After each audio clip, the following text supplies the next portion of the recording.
What is up, everybody? Welcome to Outlawed Thoughts, episode 80. We're getting up there. We're slowly approaching 100 anyway. And we should have a pretty monumentous episode 109, 108. I know I've been talking about those two numbers. Some people still get confused about it. I talked about that on Twitter. I had two people DM me like, what the fuck is the significance of episode 108, 109? It's a reference to Joe Vogler. No, it's a reference to biggest Ted Kaczynski. Oh my God, we killed him. my internet. Oh, there it goes. It's my Wi-Fi is screwing up on me. It's a reference to a show that was run by Dick Masterson back in the day called Biggest Problem in the Universe that has now changed hosts, but the old host left on episode 108 and it became a very famous thing. So I'm going to have him on, hopefully, Dick Masterson, for episode 108 or 109, which is something I talked about way back in the day. But we're joined here for this episode with Tyler Janke over from producing Tower Gang stuff for directing, I guess, in the background. And you've got your own show with Libertarian Podcast Review. Yeah. Which is great. Definitely something everyone should check out, I think, in the, libertarian space. Or if you just want to laugh, you do the shows with Andy occasionally. Those are some of my favorite. We're a bit on a hiatus with that, but yeah. Yeah. Was it, what was this show Kill even Pod. called? Kill Pod, that's it. That was an interesting They format. love that in Cambodia. Jesus fuck.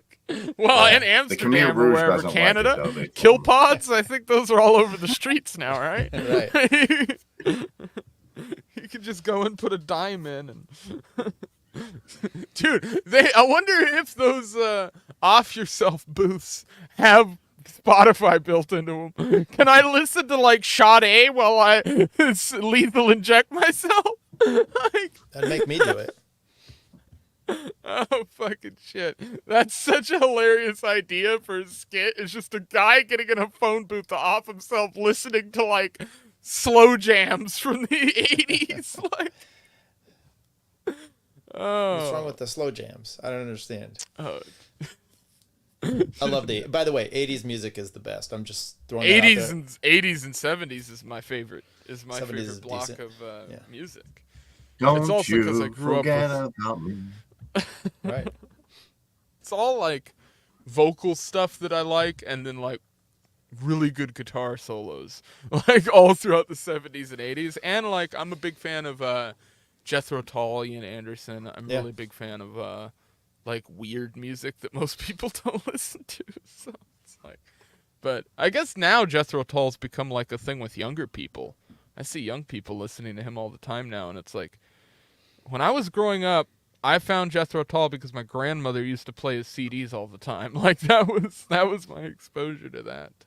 Yeah, they're getting into prog rock. There's some Porcupine Tree and a few other, kind of newer groups that are kind of extending that, I think. And yeah, Ian Anderson and Jethro Tull, kind of one of the founders, I guess. Yes. Yeah, a few of those he's, that.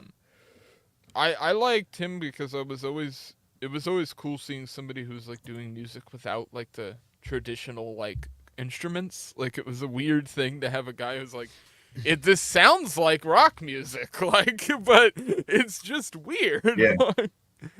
So what's interesting is when he was he wanted to be in a band, and he's so he went into a music store and he saw guitars and everything. He's like, everyone plays the guitar, no one plays the flute. So he's self-taught, which is crazy to think about how good he is at the flute, and he was never really formally trained. I believe he had a little bit of stressor from his parents because they didn't want him having when he got into music doing the rock thing, because that was sort of at the time just sort of coming up. And so they kind of pushed him into doing more classical instruments. Something similar happened with Prince. And that was what drove him to, and he knew the high heels. Well, that too. But Prince was incredibly talented when it came to like just music in itself. He knew like how to play. Flavor Flav is like that too, by the way. Flavor Flav can Don't play believe it. an insane number of instruments. Like he's a savant when it comes to reading and like performing just musical instruments, which is sort of a crazy thing. You don't expect that from a guy walking around with a giant clock around his neck, but No, you said clock, right? well, yeah. So I guess we would talk about a few things. We got the Marjorie Taylor Greene kind of AOC catfight shit that happened on the House floor, which I thought was kind of hilarious.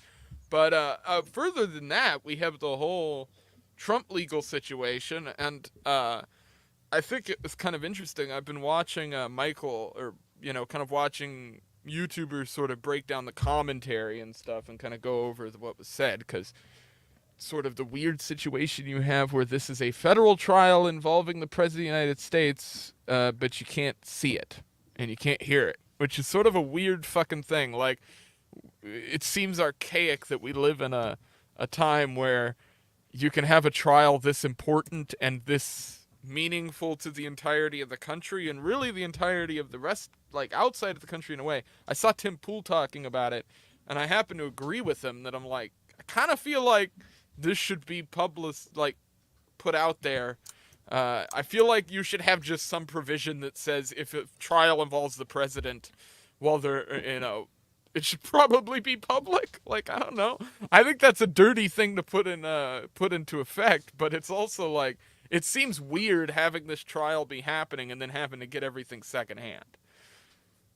Yeah, and so I'm not like following it super close, but I've followed enough, and I know there's a gag order in place, and then it is crazy. A lot of times you see federal cases that are not going to be published or streamed live, but most state issues are out there, especially criminal. But this is a state case. I mean, it's Bragg, I think, has brought it.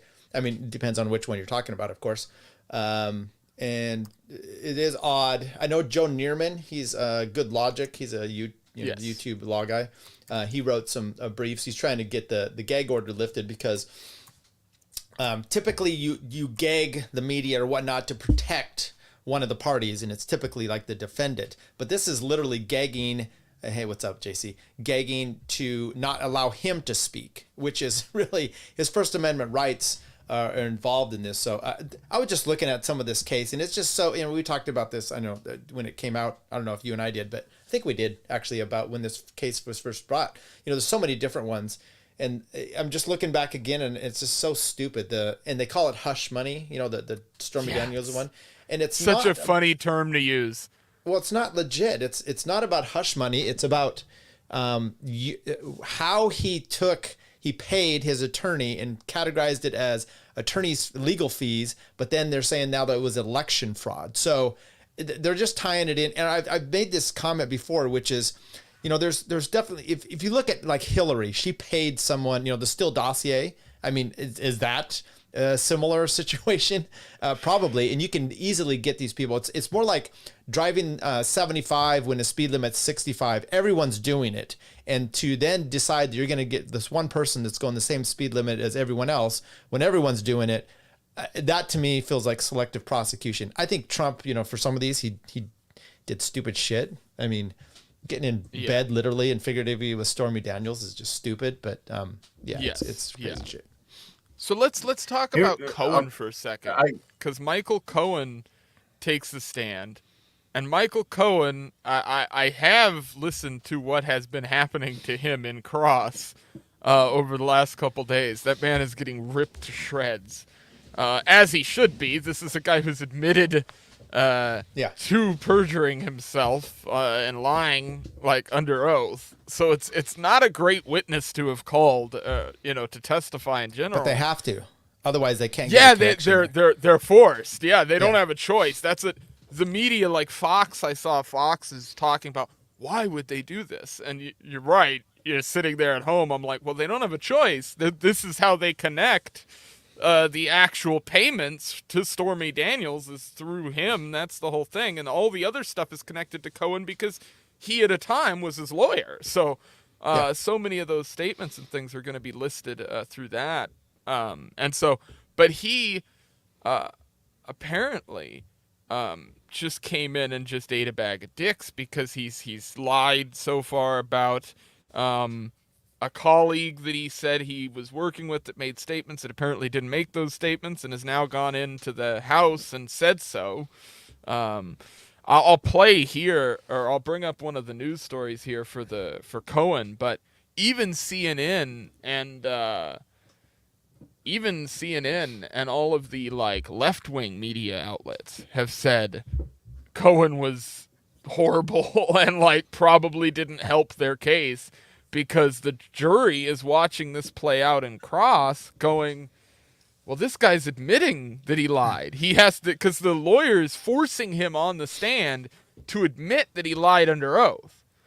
And it's like, well, it doesn't matter if you're not lying under oath this time. You're admitting that you're willing to lie under oath in front of the jury. That's going to taint every word you've said in my book. Even if they are like deep leftists. You know, everybody keeps making that equation. Like, I think people, like, I don't see how somebody can see a couple of the witnesses they've brought up be crossed and some of the stuff they've admitted to without it being a question in when you're deliberating of, God, dude, is this some kind of, you know, kind of witch hunt kind of trial, the way that Trump said it back in the day? You know, so all you need is one person to basically think that, and the whole thing basically falls apart. Yeah, but so if I think there's let's actually... flip it a little bit. Let's say you're on the jury and you're a boomer con, and Biden's on trial. Are you just gonna like, yeah, let's fucking roast him anyway? Right. So I do agree with you there. I think it's the issue. Yeah, Cream, talk. I don't know if I'm coming through or not. Here's what I'll say in an interesting way. I thought about this in like an Al Capone type sense. Like Al Capone, funny enough, Chicago was safer under Al Capone than Lightfoot. That aside, yeah, he did some bad things as a gangster. And I thought about it like this. And I told some libertarians. My ancestors made a lot of money being Jews off of Al Capone, so I am perfectly fine with what you're saying. Yeah, and off of intelligence agencies. Ooh, gotcha. Chicago and New York is where my Jewish family came from, so there's a reason for that. And there you go. Layton's like, okay, I got to be a libertarian so I don't have to pay taxes. All right. No, but here's the thing. I don't like the performative stuff. If there's something you want to get Trump on, it would be Yemen, Operation Warp Speed. Right. Syria. Bombing Syria without congressional oversight. I would also add things like, I'm not saying whether you like them or not. I'm not a fan. I'm not like, man, the Islamic regime of Iran is cool. That's what people don't get. They're like, Kareem, when you say Iran has a right to defend itself, do you want to live there? No. But I don't think killing Qasem Soleimani did anything like people like that was great. Like for what? Well, what did that do? And I found out from Scott Horton he was on a peace mission to Saudi Arabia, which go figure. They didn't want cohesion there. So as far as I'm concerned, if they threw the book at him for this, it would be an Al Capone situation where it's like he did tax evasion. Tax evasion was like not even the bad thing Al Capone did. So I can say I'm okay with kind of the performative stuff if they actually do something, because I don't think him or Biden are significantly different. I know that's like a out of the woods take.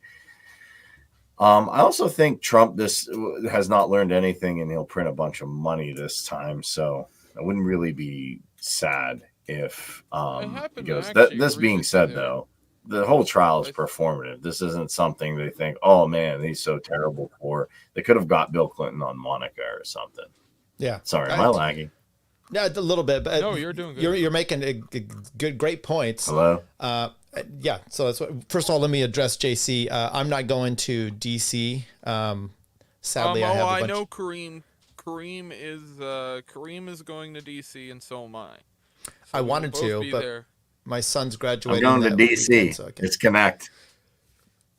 Good for you guys. That it's going to be great. Lot of stuff.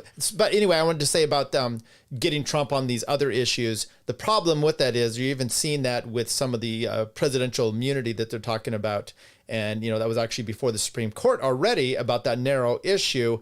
And the reality is it's impeachment. Okay, and then that's. That should be the way to go about a lot of these things. What's interesting about these little petty items is it's new. It's, lawfare, as we call it, where you're trying to get, and the right doesn't do this in response. The big, I don't know if you saw Dave, I didn't see the whole thing on Tucker, but he was kind of talking about that, where the GOP is just a bunch of losers and they act like they're putting up a fight and then they're not. And that's kind of the same thing. It's like, okay, well, if you're in this game and you want to play power against power, how about you do these kind of same things until we get to the point where it's assured mutual destruction. So everyone just kind of backs off and stops.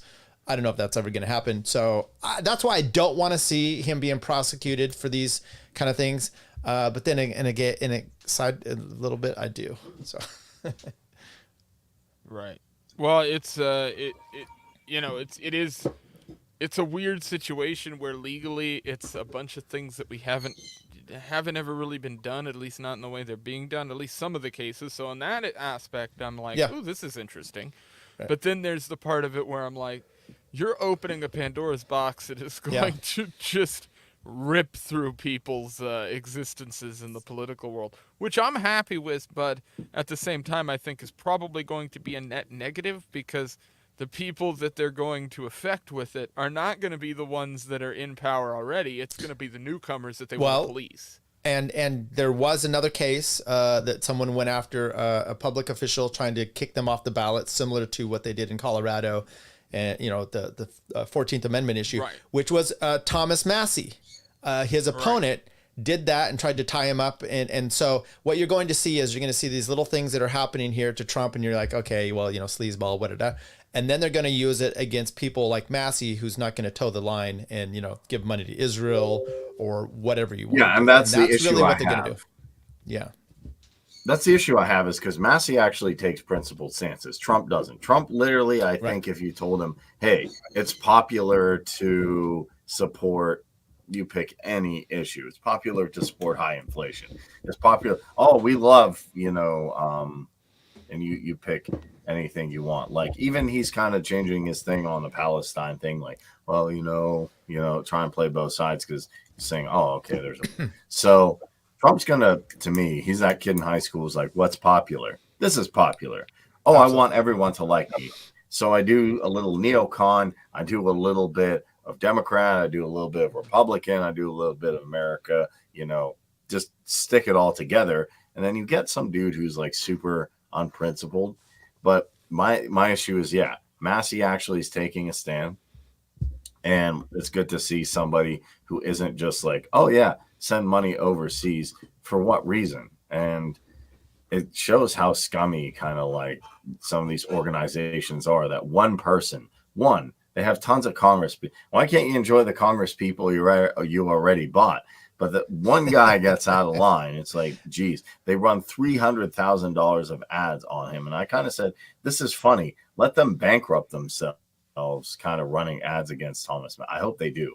I hope they just keep running ad after ad after ad after ad and bankrupt themselves. That would be great.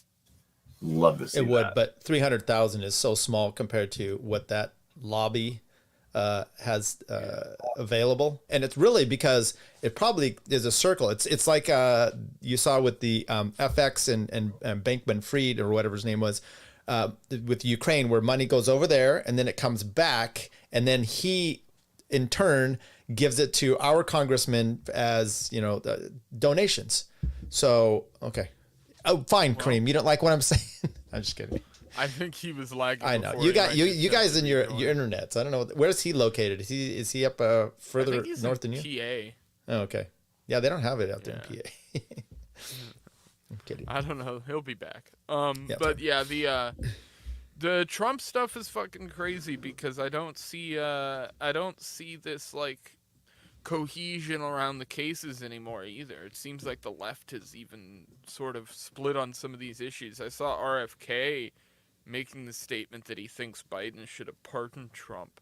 And I almost wonder whether or not there is some truth to that, whether Biden could have used that as a almost tool for himself in some of these positions. And by the way, the left almost went after Trump on some of these cases, uh, in my opinion, because they wanted to come up sort of as campaigning versus actually really doing anything in court.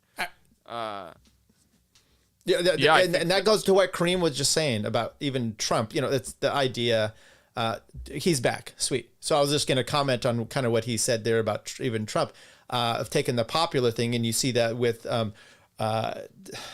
campaigning, you act like it's a big issue about whatever it is. The neocons do that, or the GOP types, the left does that. But Trump, during the election, last time he's president, he really could have pushed back against this COVID regime, but I don't think he was willing to, he wasn't sure where the whole thing was going to fall, so he didn't have balls to do anything about it. And in the end, I think he might have actually won legitimately, if he had taken a big stance on that. You never know. There could have been a lot of, the Robert F. Kennedy types. Maybe they would have voted for him.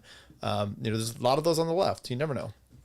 Well, I think it's a similar topic as Dave was talking recently on one of his shows. I heard him say, or it was with Tucker Carlson. That's what it was. It was in that Tucker Carlson interview where he mentions the fact that the Libertarian Party was moot or was bad on the COVID issue when it started. And I think what people have to understand is, much like Trump, the Libertarian Party at that point and the people who were in charge of it, I think,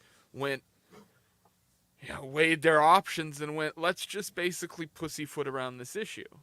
And I think that's very much what Trump did, and I think it ultimately bit him in the ass, much like it did bite the Libertarian regime that was in charge then in the ass, because people came in after him and took the party over. Yeah. But I think that was evident of what should have happened as well to the Republican establishment, but unfortunately that is a little bit harder to do than a third party, small third party.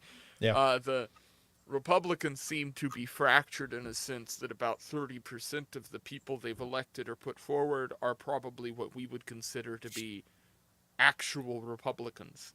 And then the rest of them have been either are completely old guard or completely corrupted by like the neocon. I feel what happened is, I feel there was a backroom meeting that they had. They're like, George Bush, that brand's not working anymore. Because I knew guys. I went to college. I had a professor. Literally, he's like, George Bush is doing a good job in Iraq. And I'm like, how do you figure? They're like, yeah, he's going after the terrorists. I'm like, who are the terrorists? They're like, yeah, they never have an answer for that. They're just like, Fox News didn't give me that talking point. Help. It was supposed to be outlined in what the mainstream media was telling me back in the early 2000s. I'm sorry, I just have to say that I haven't been able to figure out whether or not there's an infidel being tortured in the background or whether that's a bird. So could you tell us? It's a young child. Oh yeah, dude. He's got Hamas hostages in the fucking. Dude, he's in the tunnels. Yeah. This is Kareem's clock is set to Saudi time.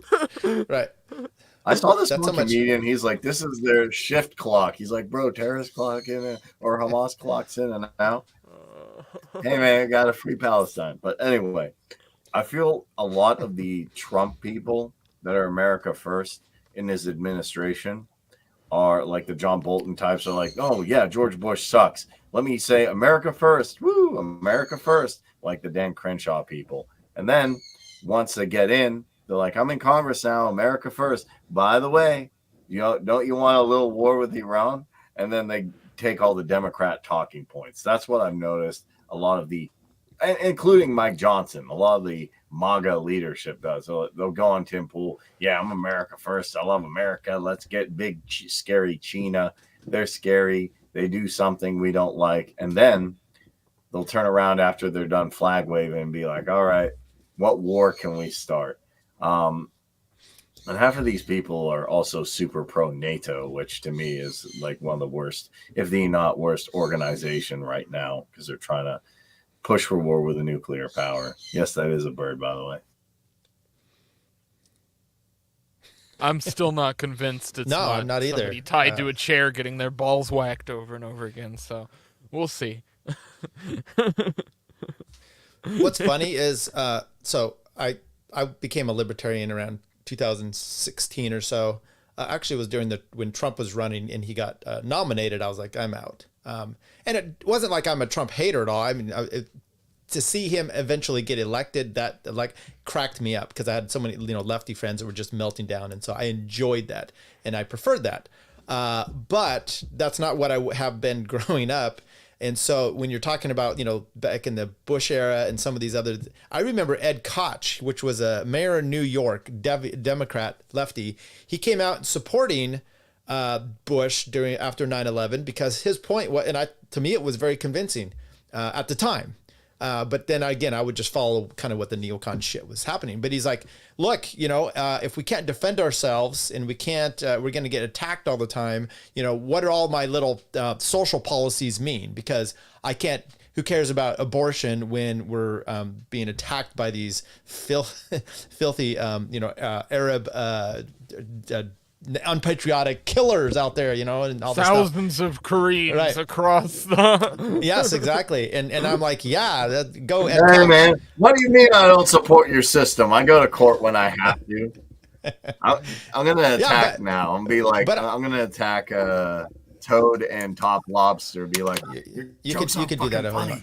But let me just finish this. But I always had a problem to even the extent of like, there was inconsistencies, and I'm like, you kind of like check the box. What's my GOP say I'm supposed to be in favor for this? Okay, and then you follow that, and then there's like. And at some point, it broke my brain, and I'm like, I can't go down this route anymore. And then once you find yourself there, you can't go back. I mean, at least me. Yeah. But okay, so Kareem, go ahead. I'm tangentially associated with Tower Gang. I'm not a member of, although I'm their producer. That's all. Kareem did not. Kareem took issue with Toad's video submission to the Alaska Convention. Okay, because, of course it was because the dude is what a dumb. Here's the thing. What Tyler has to understand before he enters this conversation. I'm not defending Kareem pals. Oh no, but I'm not defending Kareem. That's the thing. That's the thing. We're all Kareem libertarians. Is no better here. Anybody. I didn't even defend myself. Kareem is out here attacking people like Toad and Top for making their jokes, but then at the same time he's palling around with a bunch of fucking communists talking about ANCOM horse shit, and then I am. He's hanging out with the Jeremy Hardings of the world, and then yes, okay. Look, here's the ANCOMs. Look, the ANCOMs are actual serious anarchists. They want to actually tear the system down. Here's the thing: when Toad gets on and says. No, they won't. No, they won't actually, because like, I know they won't. No, I know you're totally wrong. No, it's not like real communism has never been tried. Trust me, this communist likes me. Okay, well then they'll kill me, not you. Go ahead. They're not particularly all communists. And here's the thing: none of them actually. Hey, Kareem, has real communism been tried before? Are you gonna? Yeah, it has actually in Catalonia. I don't know if I'm lagging. Am I lagging? No, you're doing good. This is the issue. I don't know if I'm lagging or not.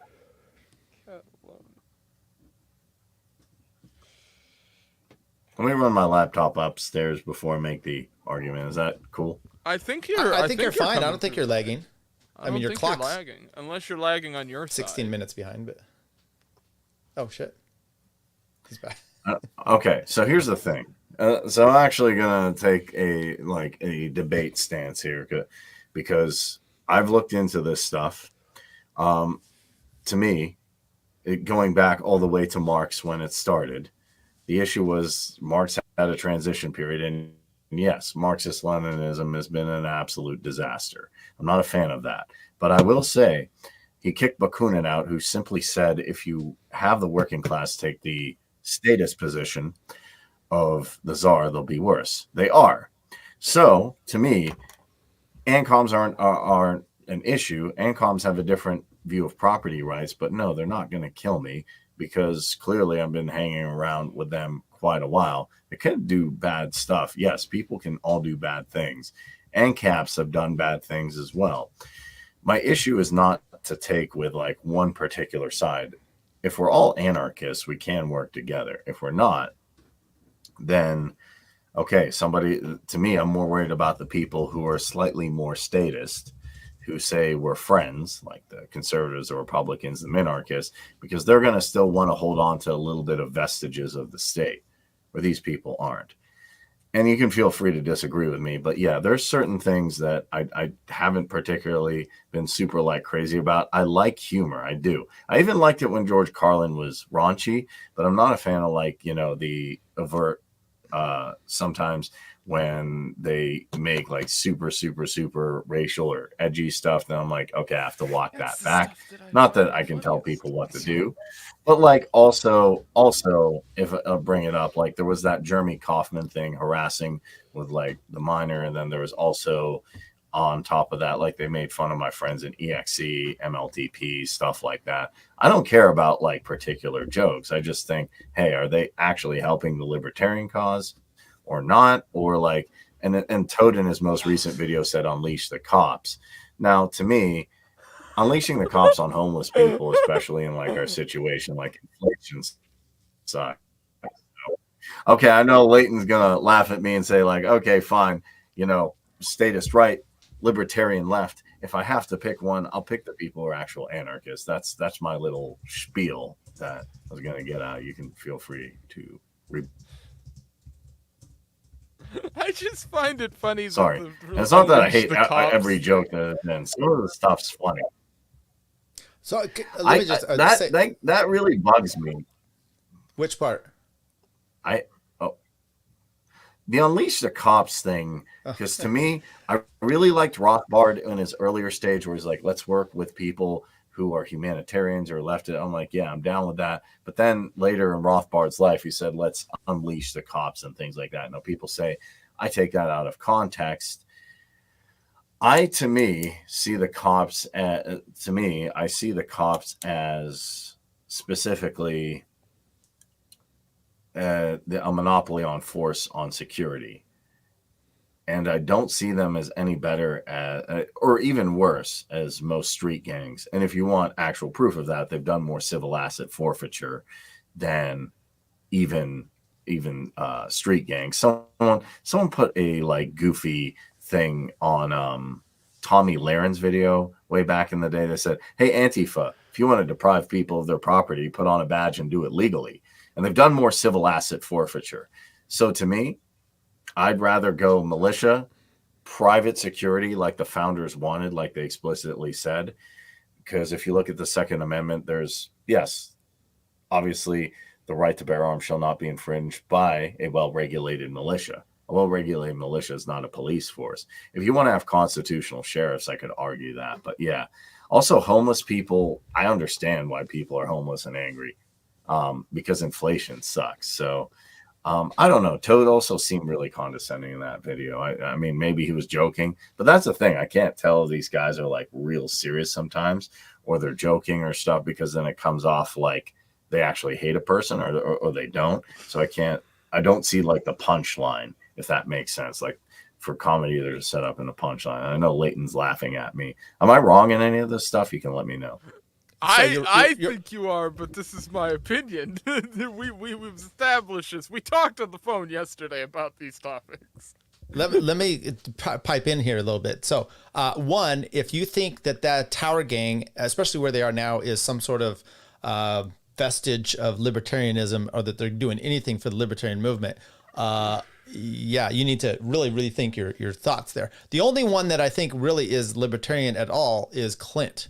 Toad is running as a president, but I have so many problems with. I did not. By the way, I saw that video that Leighton put out. The only reason I watched it is because we played it on this show, and it was unhinged as Toad is completely. The best part, the thing he does if you saw the LP Georgia convention debate, is he made me the people up there. He would be similar to Trump in a way where he makes jokes. He pushes you, and then that other party that's up there, they have to learn how to debate that. So Toad is simply a debate tactic. That's all it really is.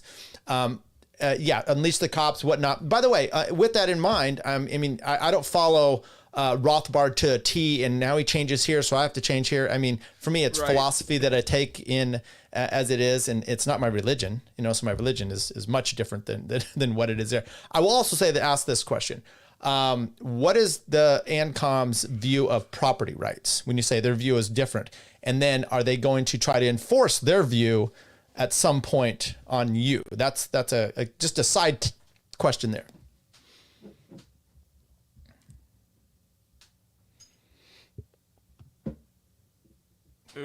I don't know. I feel like I'm lagging super bad. Sorry, Tyler. What was the question? Then I deviated off there. I was just like, the ANCOMs, you said they have different view of property rights. So what is their property rights? What are they? And at some point, are they going to try to enforce their view? Because I think, my view of property rights is gives more freedom. But anyway, go ahead. Okay. I can answer that. Sorry, I don't know if I'm lagging or not. I was gonna have a robust thing. So my apologies if I'm lagging or if I come in at weird time. It's all good. It's all good. So how I found I'll get to the point. At first, I used to have a very negative view on ANCOMs. By the way, I used to be kind of on almost the Nick Fuentes train because I thought, hey, he made fun of Dan Crenshaw and he made fun of Israel. Cool. But what happened was everybody was mentioning Michael Malice at the Libertarian Party. Like Michael Malice. He took a picture of Elon Trump. You got to check him out. So, and I started to see he was on a bunch of shows. So they said, well, he has this book out. And I said, I'll get it on Amazon. Got it on Amazon. And I was kind of disappointed because his interviews were real good. But the book just had paragraphs from other people's stuff. But I'm like, you know what? I bought the book. Might as well read the book. So there was Emma Goldman. There was a lot of people, Bakunin, Kropotkin, stuff like that. And then I started to go through that. And then Emma Goldman, who was not someone who was uneducated, said there's no communism in Russia. I couldn't figure what that meant. So I said, well, I thought the USSR was communist, correct? And Michael Malice, the crazy Zion. To me, when I discern, and I talk to people who are ANCOM from that, like understanding that, because then I started to meet other ANCOMs, ask questions about it. I also started to go through information. And then I met some people like Lizard Jesus, Jeremy Harding, that Leighton, and then I started to understand that according to them, they see capitalism as the evolution of a post-industrial world, like it going from industrial oligarchs like Rockefeller per se to LLC.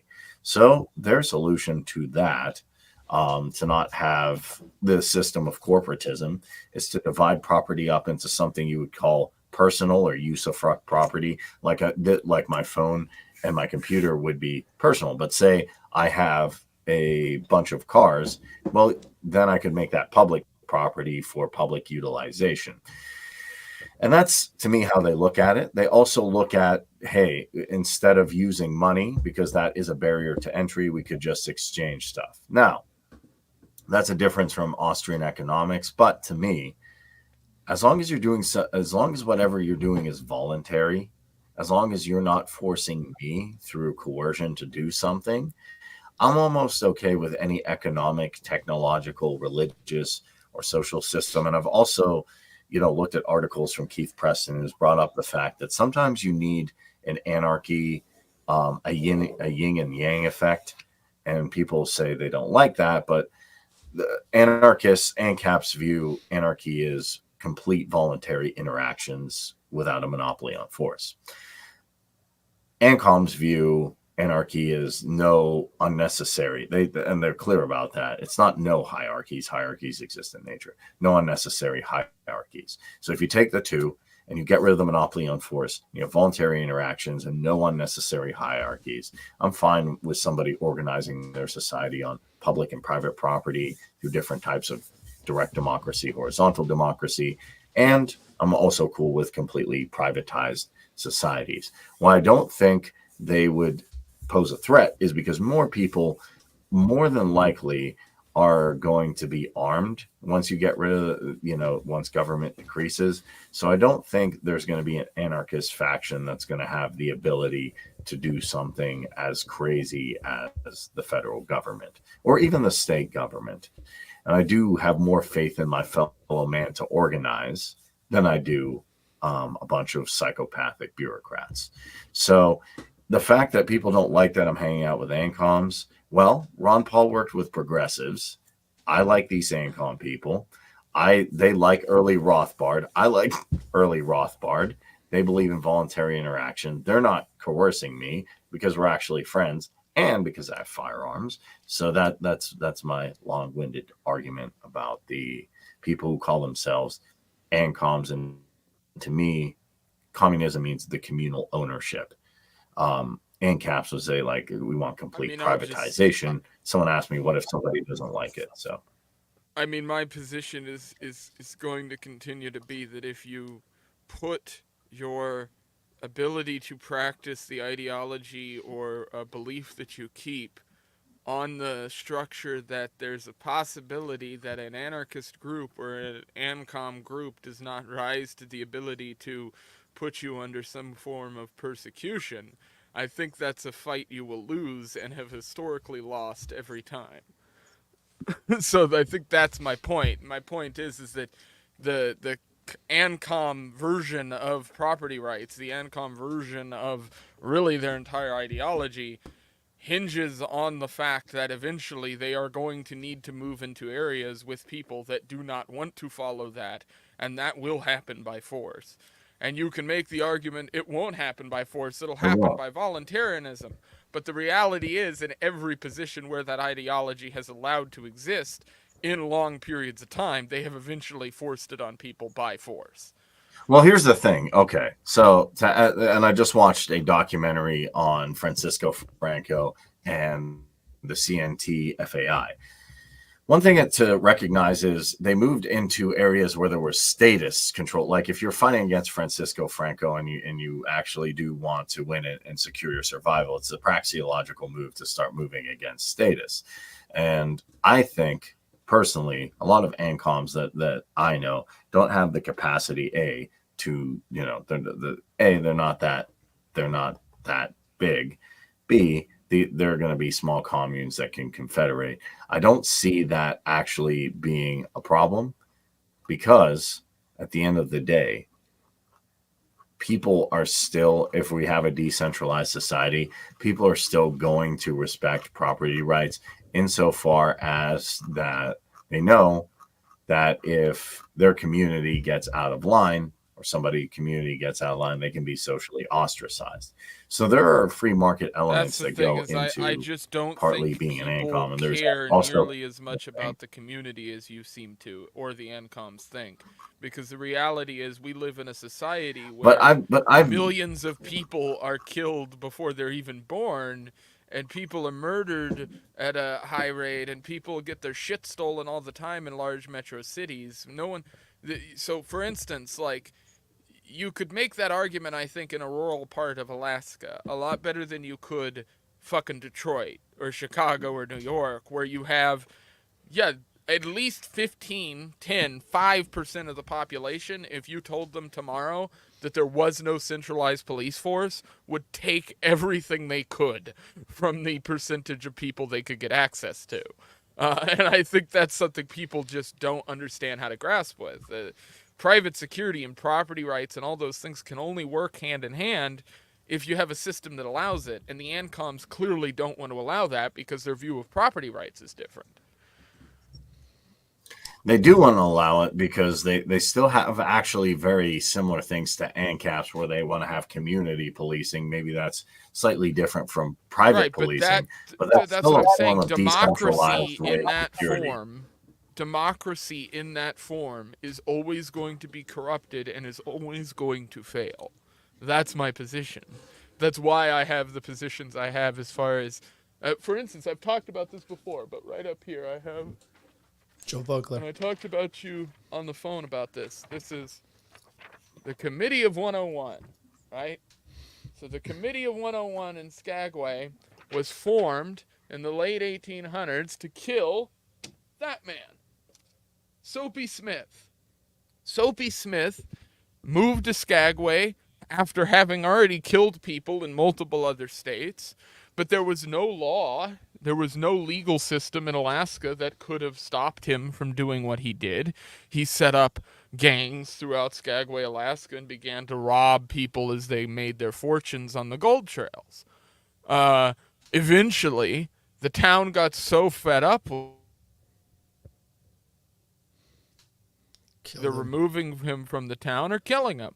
Soapy Smith found out about it one day, and he went to the wharf to confront the group, and Frank Reed and Soapy Smith shot each other, and both of them were dead. That was... No one was tried for that crime. No one went to prison. None of the bystanders who helped Frank Reed certainly got in trouble. None of the Soapy Smith gang got anything other than ran out of town after he was gone, because they were all criminals too. The point there is that you didn't need a government or a military or anything else to get rid of the problem. But ultimately, the way that the problem came to an end was that 2 individuals died, one of which was innocent.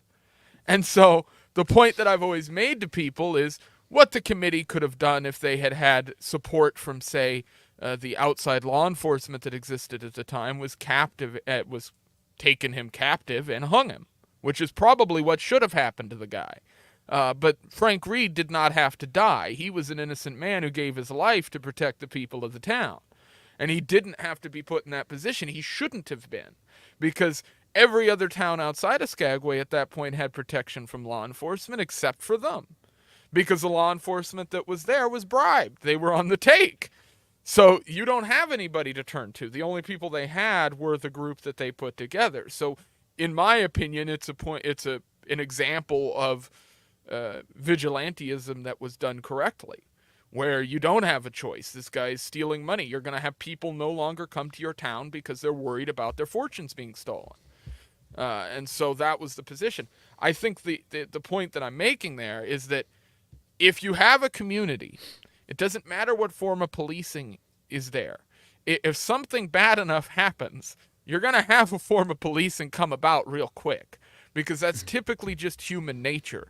That is how we work as a group of people. When you put us in a group and we see something happen like that, typically injustices are going to be met with opposition. But I think the issue with ANCOM beliefs is that their whole structure allows them to slowly sink into the ability to take people's land, take people's property, take people's resources, and do it under the guides of the community. Do it under the guides of, well, we're just helping out, or it's for the better good. And that's the whole problem I have with Marxist language. I mean, you started the whole thing by talking about leftist ideas and rightist ideas and that stuff when you first started talking, and the words themselves that you're using to describe the ideas come from Marxism, come from those concepts. That, to me, is an issue, because everything in Marxism from the top down is a failure. It is a failed system that does not operate, that will only bring death and despair, in my opinion. Just like Tower Gang.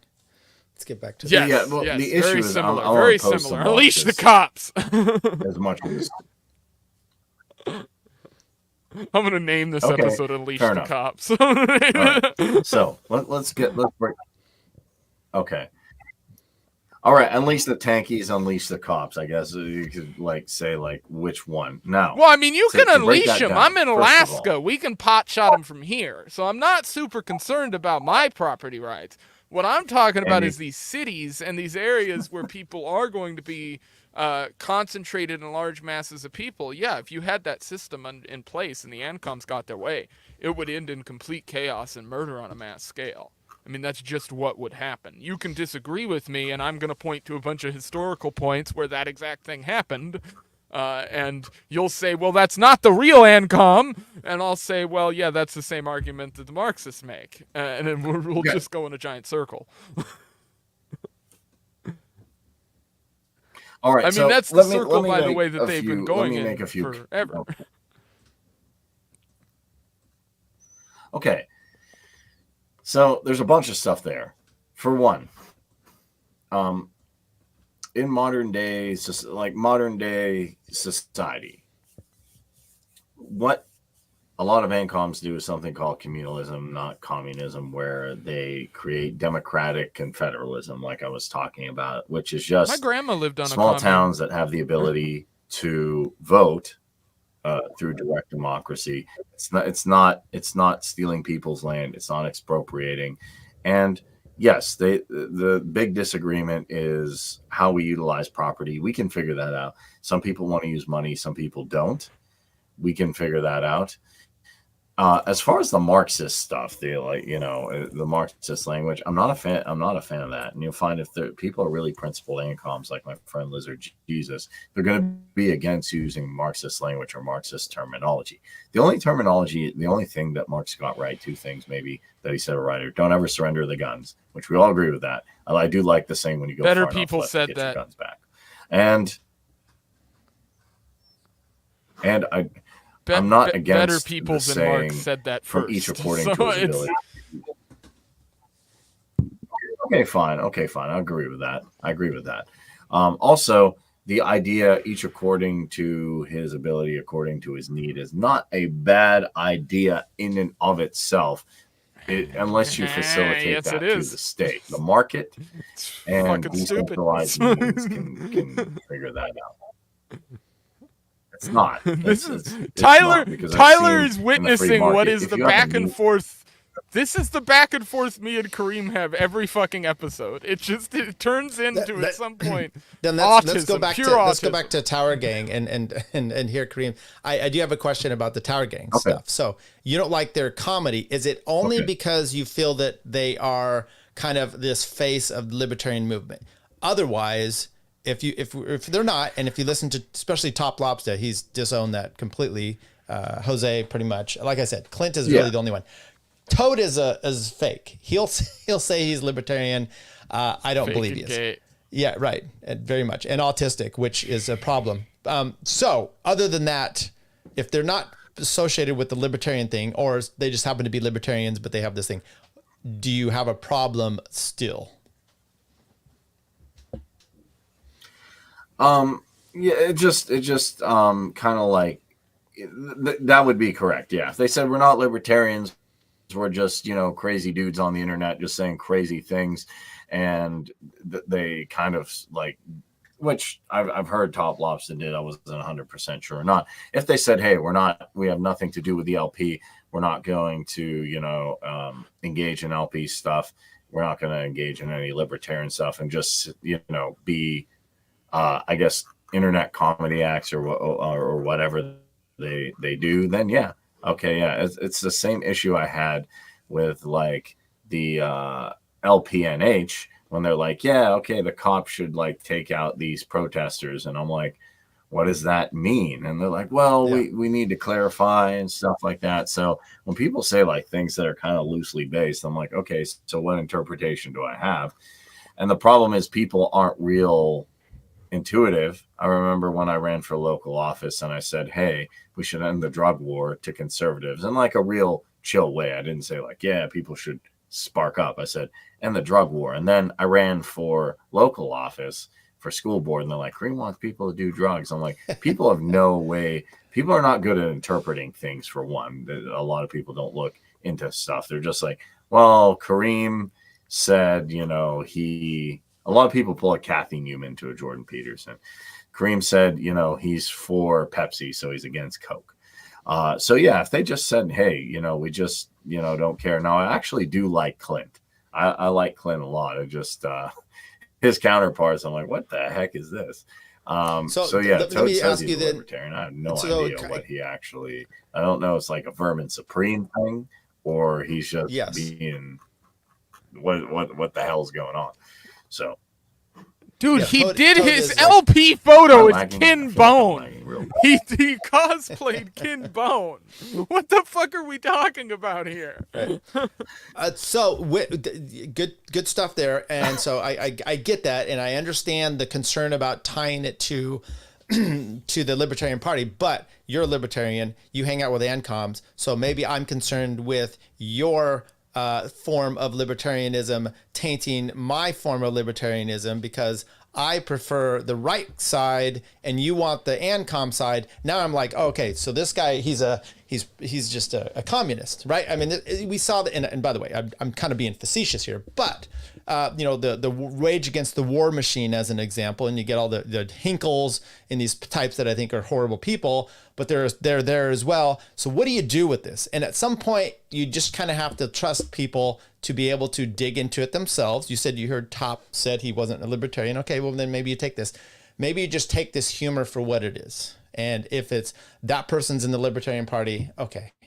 If this person's in the Libertarian, I mean, you got all kinds of weirdos in there. I mean, look, 1, 2, 3 right here, and Toad. Yeah, and Toad. Yeah. No, I mean, my position is like, Yeah. it's jokes, man. Like, calm down. And you don't have to like it. I It's mean, not music is very personal. Jokes are personal. I totally get it, and I would never force you to enjoy my I'm not stuff. saying no, I probably would, but I'm not saying you can't do so. I'm not like Mr. Authoritarian, like you can't say what you want on the internet, because I said something pretty bad on Instagram and just got hit for it about what was that? What somebody should do in a particular situation. I'm not necessarily gonna repeat it, but it was let's say this: it was about somebody blocking aid, and I said, well, in this case, go through. So you can discern probably what that was, but I'm not a perfect person either when it comes to that. And yeah, Sure. It is jokes. It's just, the only thing that was really, really bad is, like, I talked to Jeremy about this. I don't have the details all in the situation, but it was, I guess, Jeremy Kaufman, and they were harassing like some dude. I don't know if it was a minor or somebody like that. And like, You're talking about, this is the oldest. There was an issue news. there. The issue, the This problem. is what the Yeah, I know story it's you're super, talking super old. about is the oldest of news, and it was complete horseshit. It was Jeremy Kaufman in a call with somebody who was an active Libertarian Party member who was under the age of 18 but did not make that clear to the people who were in the call. Fucking Kaufman made a joke about the individual sucking dick, and everybody flipped out about it and took an issue with it. If Jeremy Harding or any of the other fucktards who want to crawl around the Twitter space screaming their head off talking about other coalition builders have an issue with it, they can get in line to suck my dick. Wow, there's a line for that. All I would say there is of those types. It's also, they say this: if you're, I have a business. I own my own business, and it's somewhat professional. And I wouldn't put out through my business the stuff I do kind of as me, even though you can really connect the two, because it's this. So Jeremy Kaufman saying that in a LP meeting is stupid. I mean, I think he's a professional, Yes. but sometimes I don't know why you would say that kind of thing. I wouldn't do that. So I would rebuke him for that, but yet also, come on, like, people, it's an organization too. Let's get over it. And by the way, I think, Kareem, you're probably like most, it's like, I don't like this person, or I don't like their form of libertarianism. And so then it's we just talked about with Trump, then it's much easier to disparage the stuff that they're involved with. I do that all the time as well. And sometimes that's just a bias. And then if I met them in person, I'd probably be just fine with, for the most part, those kind of things. But I don't have a problem with you knocking the Tower Gang at all. Once again, it's not, I'm not on, I mean, yeah, it's what it is, but.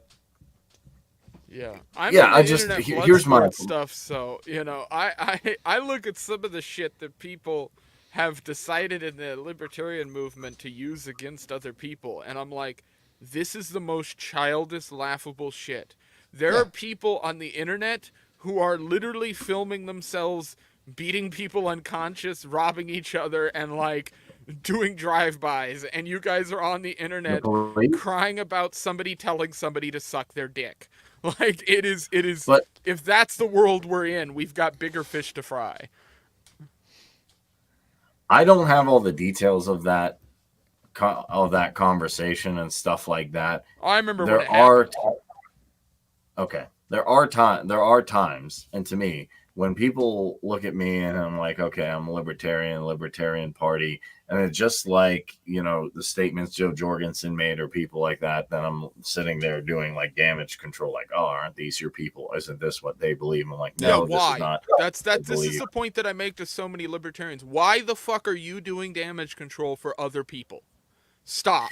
Don't do that. It's not that I'm. Tell them I'm that's trying. not you and move on. And I do do that. If the libertarians in these other states were doing that, they would not have the issues they have. By the way, my message to the New Hampshire people are, you guys are fucking idiots. You guys have fucked up over and over and over again in regards to messaging, not for the Libertarian Party at large, but for your own fucking state. You guys are a failed mission. The Free State movement isn't going anywhere. It hasn't moved anywhere. Your numbers are dwindling, and that's for a reason. Because you guys have failed to message yourself properly. You're not a community people can jump in.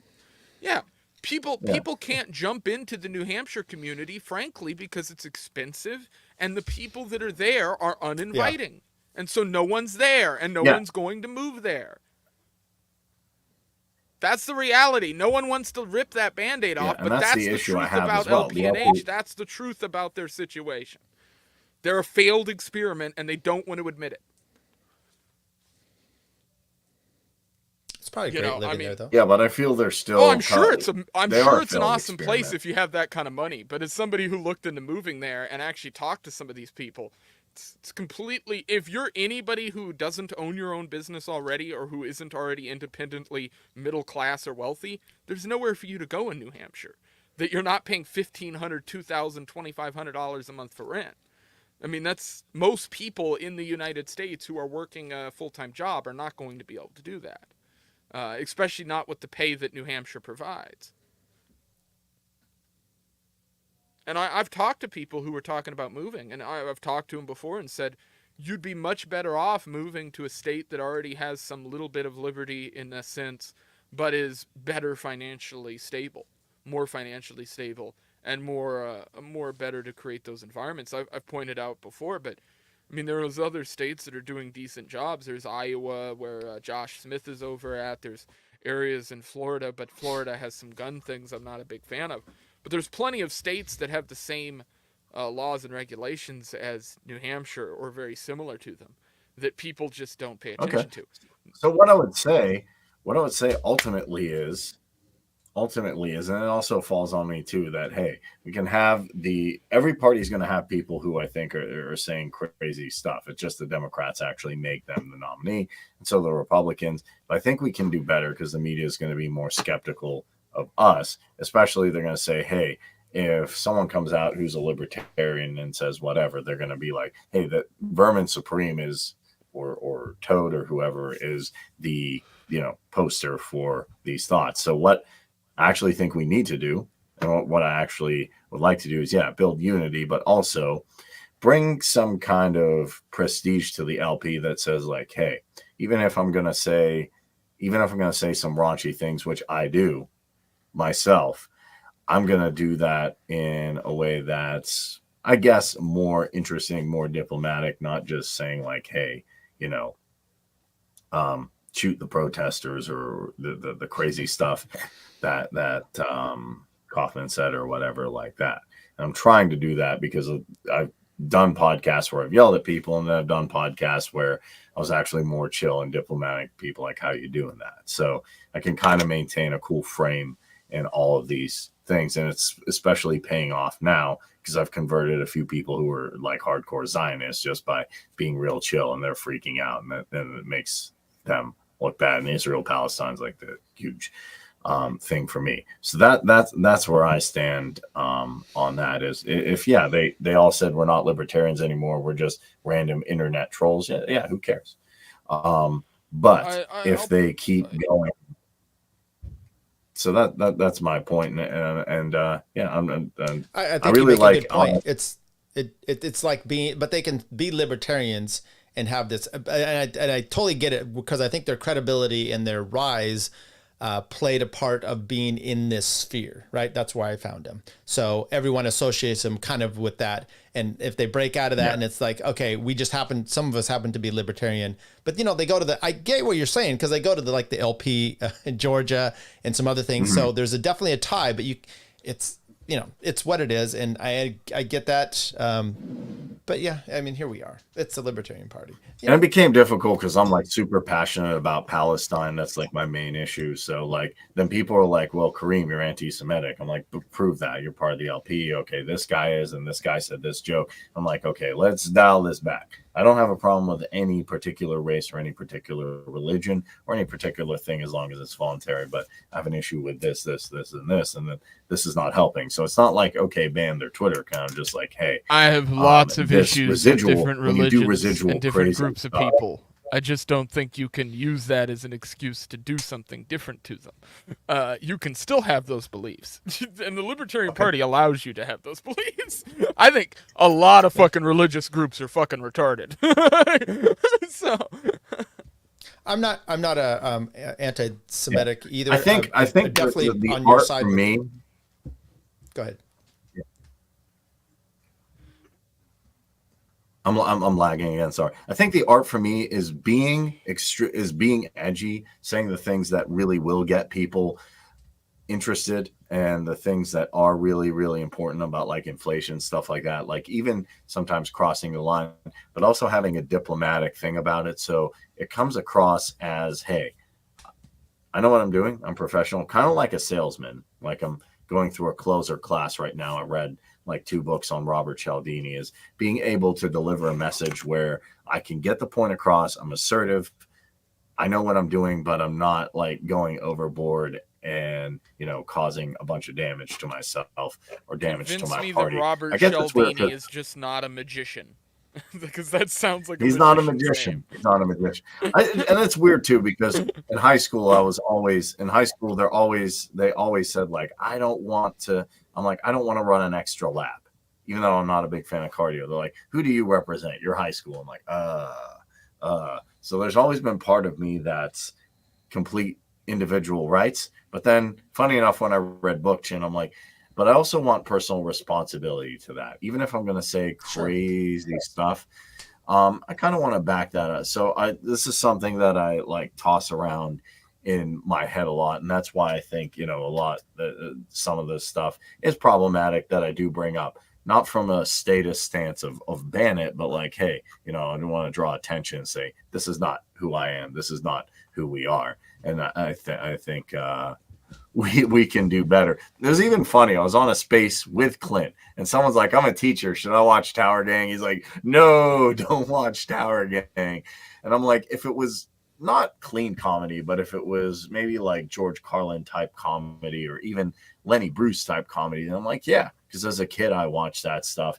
It was hard hitting. It was good comedy. It was entertaining. It was raunchy, like George Carlin went to jail for swearing, but it also had kind of that tact to it. And I've even told my friends who just come out and say things that are ridiculous. They're like, I hope everyone who does this, falls or, screw everything. I'm like, have a little bit of tact to your messaging, not because, it's free speech. You have free speech, but if you want effective speech, then you want tact to your messaging. And that's why I bring up all these issues, because I think one, just, hey, this is not good, and B, I think we can do better. So as far as the ANCOM thing, I'm still gonna but it's not just ANCOMs too. I like mutualists, primitivists. You pick them, transhumanists. They're all cool. Let me I get what you're saying there and about the comedy thing, but for me personally, I mean, this is personal. I enjoyed their comedy, and you can't just be rude and racist and stuff and just push it and think that the edgy is going to get you through. Otherwise, you're just a female comedian, because that's hey, look at my vagina, it's full of men, all that kind of crap just doesn't work. You have to be funny, and I think these guys, even when it's as racist as it can be, it's in a humorous way, which to some extent too, it kind of has you offset and think about, okay, well then maybe it's just comedy. It's not like a personal belief. Like, you watch Nick Fuentes as an example. I don't think he's doing a comedy routine. He's doing something that's a little bit more edgy, and some people could think it's maybe anti-Semitic. I get that, right? So that's just my thought on there. But it's not for everybody, obviously.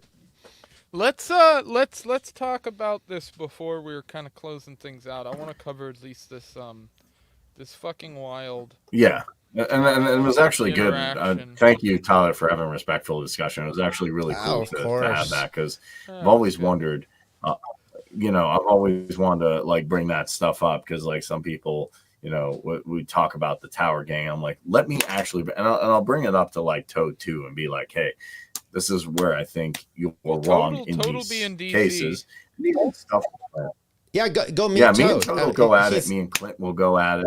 Toad's worse in person. I mean, you think, I meet someone in person, they're nice. He's worse because he's so autistic. Like, I have a real sarcastic way, and that's always the way. So when I'm hanging out with Toad, I was like doing that, and he's kind of has wide eyes, and I'm like, oh, he's a little slow on some of these things. He's still funny. He's still a great guy, very warm. But so I didn't mean he's worse in person. But yeah, go find him.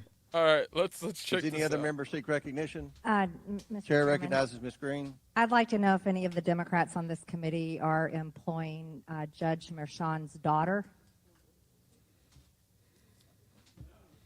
Please tell me what that has to do with Merrick Garland.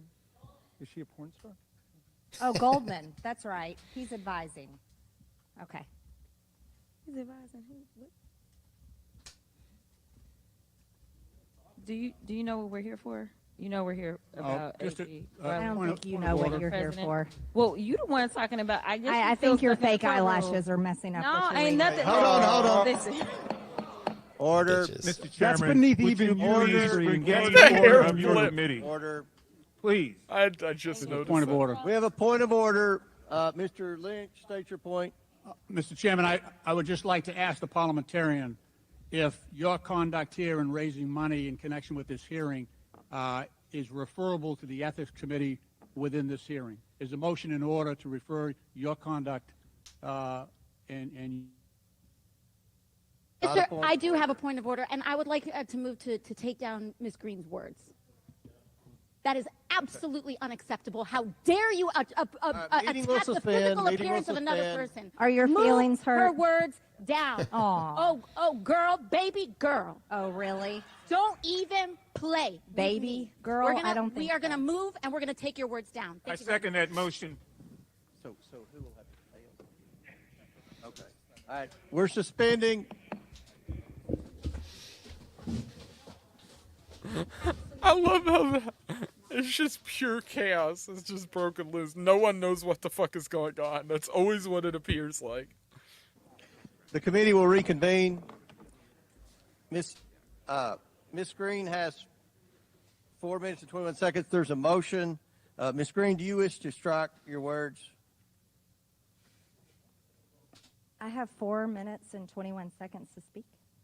I think we have to do the motion first, and then unless there's another motion, then you'll be recognized again. But I believe there's another motion coming. So, you agree to strike your words? Yeah. Okay. Ms. Green agrees to strike her words. I believe she should apologize. No. She should apologize. Okay, hold on. Then after Mr. Perry's going to be recognized, then Ms. Green I'm not has 4 minutes and apologizing. 21 Well, seconds. then Okay, reserve the right to your object. words. I am not apologizing. Bitches. It was a complete, like, it's like, this is what happens when you put women in politics, people. What I like is that, people are outraged at the decorum, but you remember just not too long ago, there was those two aides banging each other, videoing each other. Literally fucking each other in that room. And they're just like plowing each other out on live stream. Oh, but her eyelashes are the problem. And like, you people are such scum. Dude, what's hilarious Actually, too is my the issue media is like... Go ahead. Kareem's lagging. But, yeah, it was funny to me. Okay, yeah, the I'm whole lagging. thing was, Apologize. Go ahead. Yeah, the whole thing was precedented by the woman who was got the eyelash comment lobbed at her. She's the one who said something first. But the media's reporting AOC and Marjorie Taylor Greene getting a cat fight, and I'm going, it wasn't even over AOC. AOC came in after the fact. It was the other woman like to defend. Yeah, the woman was like, "Do you know why you're here?" And then MTG responded with the snarky comment about the eyelashes, and it's like, you guys are fucking children. What are you, like, actual middle school argument going on here at the lunch table? Like, it's crazy. I'm not a fan of MTG either. I mean, I No. remember seeing her a few years ago with Massey on Tim Pool, and people were, and I'm like, that was a very telling display, because he was, he's smart. He's very smart. And he was, talking about stuff, and he had reasons why he believed something. And then she would just like, yeah, I believe that too. But yet you knew she couldn't formulate any reasoning to it. And you're like, oh, okay, she's just being led around, or she's a woman. Yeah. Hey, my wife's pretty smart. She just follows what I say. Listen, I would argue that about 60% of women, I'd argue about 80% of women in politics just have dog brain. So it's not you're not going to get everybody. much out of them. I don't know if there's a lot of bright people out there. Correct. Okay, here, my opinion is this: people get like super emotional over like the craziest things, like your eyelashes, or it feels like celebrity news. Like Kim K likes to eat salad, and this is her favorite dressing. I'm like, okay, yeah, and I'm like, what are they? And I always think in my head dressing. When they're telling me MTG and AOC. Go ahead. Just keep going. When they tell me MTG and AOC are going at it, I laugh. Sorry, I'm lagging. No, it's hilarious. When they tell me these two people are fighting, like I'm a freaking robot. But when they're telling me these two people are fighting, I'm like, instead of eyelashes, let's like fight over aid to like Ukraine or something. Like I'm not gonna say wouldn't be any fighting, but if I was on the floor, I'd be like fist fighting Lindsey Graham and Dan Crenshaw. I could be like, hey, we actually are, fighting over something that matters. It's kind of funny that the media is like, here, how can we distract people? Oh, like, look, these two, fought over eyelashes or like sandwiches or stuff like that. I don't actually care what your gender is in politics, as long as you have good principles. Like if there's a female Ron Paul, that will be awesome. If she's hot, that's even better. But I have noticed that Republicans and Democrats in particular, the women on their side they bring are extremely like woohoo, woohoo, and they want to fight about the dumbest stuff. So I think it's a symptom of being a liberal or a conservative. And no, I don't like the conflation. Everybody keeps trying to say, oh, liberal is an extension of libertarian. Maybe that was true with the founding fathers, but now not anymore. So yeah, that they both suck, but it is kind of funny to see over something. But I kind of, in the back of my head, I'm like, that was funny. I'm like, all right, well, 40,000 Palestinians have died. Like, can we bring issue to that? Like, I actually do feel, that there's a real, whether people want to say it or not, mass killing of people, genocide or something like that. And that should be like the only thing we're focused on until that ends. Then let's focus on inflation and fight over stuff like that. Why isn't anybody on the floor other than Massey fighting for that? That's how I think. Have you watched one of those, like the congressional hearings? If you've ever just sat and watched the whole one, it's interesting. One is they'll fight, but a lot of it is them trying to get sound bites for their little group back home, so they can do that. Now the women aren't as good at it as some of the men, because they're talking about eyelashes rather than something like Massey would do when he had John Kerry in front of him, and he's like, oh, what? I'm sorry, you have a science degree? Oh, you don't. Anyway, so that was fascinating type of stuff. But then what comes out of that is just they agree to go forward and, like you said, just fund Israel as an example, because they're together on this issue. And so it's really gross in that respect. By the way, you and Toad, you would be together on the Palestinian issue. So there you go. Yes.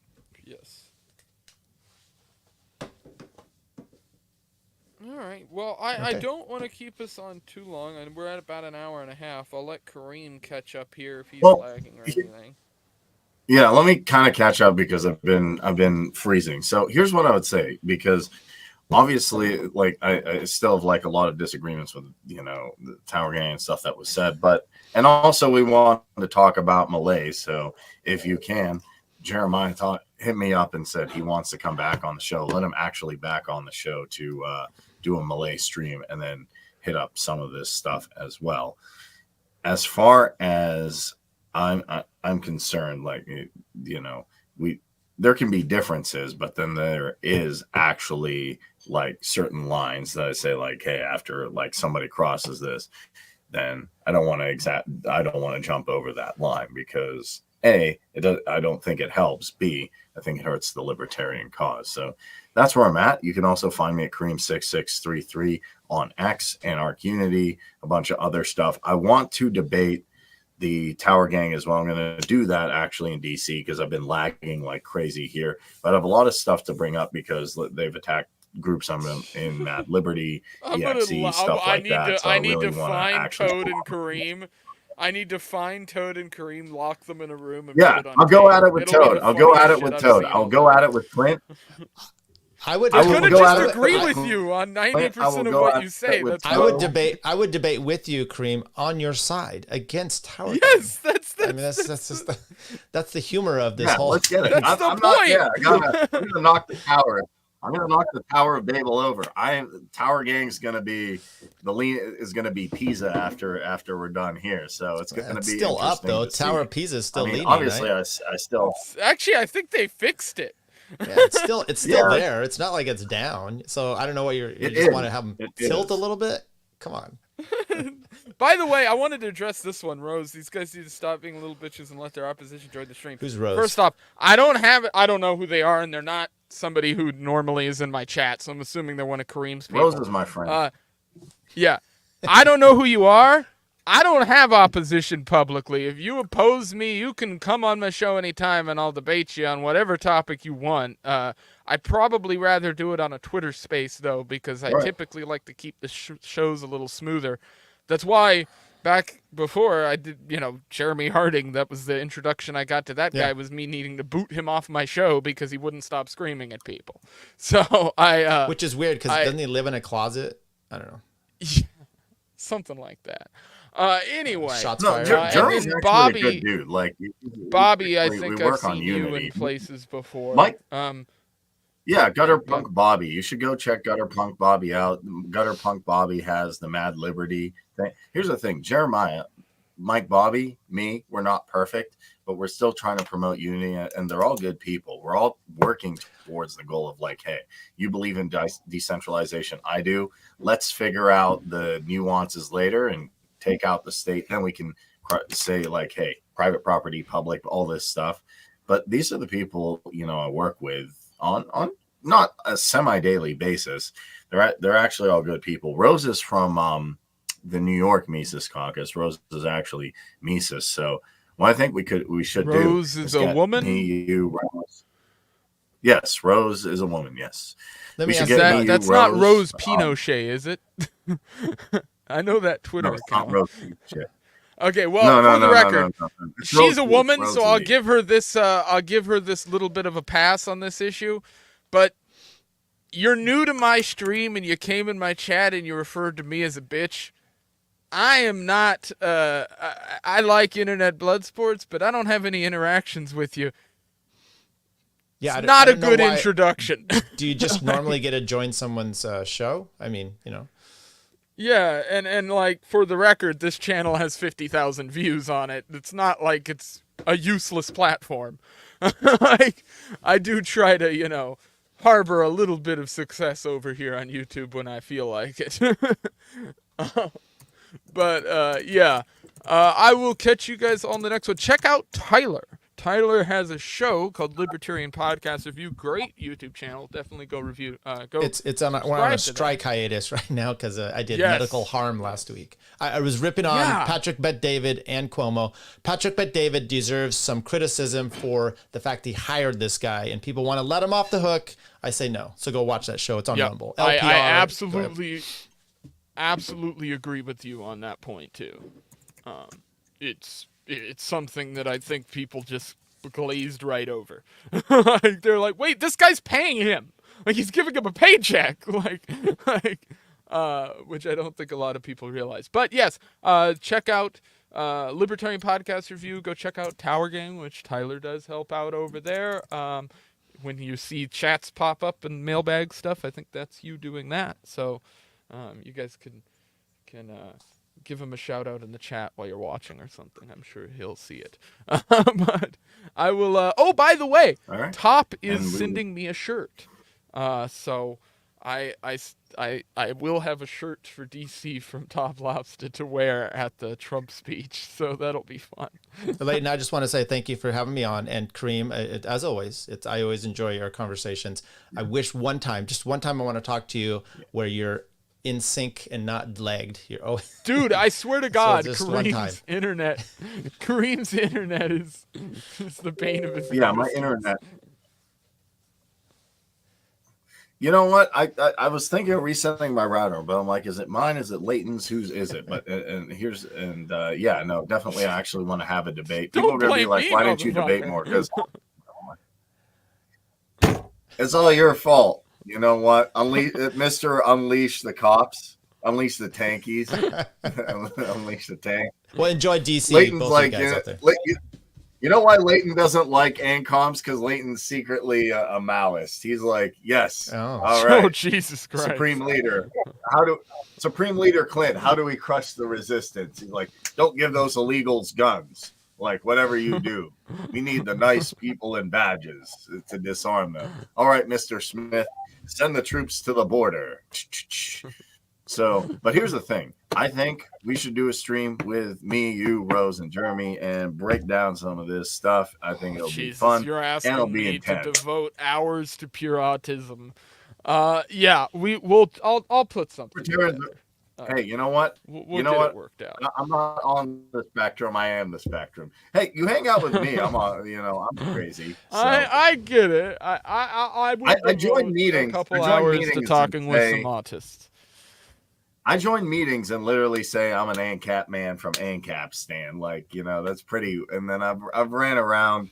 Like, there are thoughts in my head that pop up. Make a T-shirt that says like ANCAP in the streets and Prim in the sheets. I'm like, what is wrong with me? So I'm weird. But I think it'll actually be good clear. To discuss Malay. Like, I just pretend to be normal.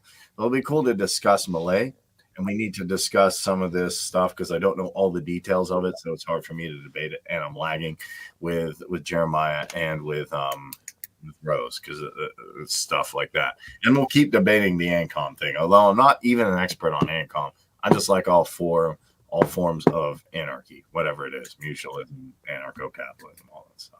Can I ask you, and you could just say a good or bad? That's all I want you to say, Kareem. Is Malay good, in your opinion? I don't know what side of the debate are. Is it good? And just one of those two. Is he good or is he bad?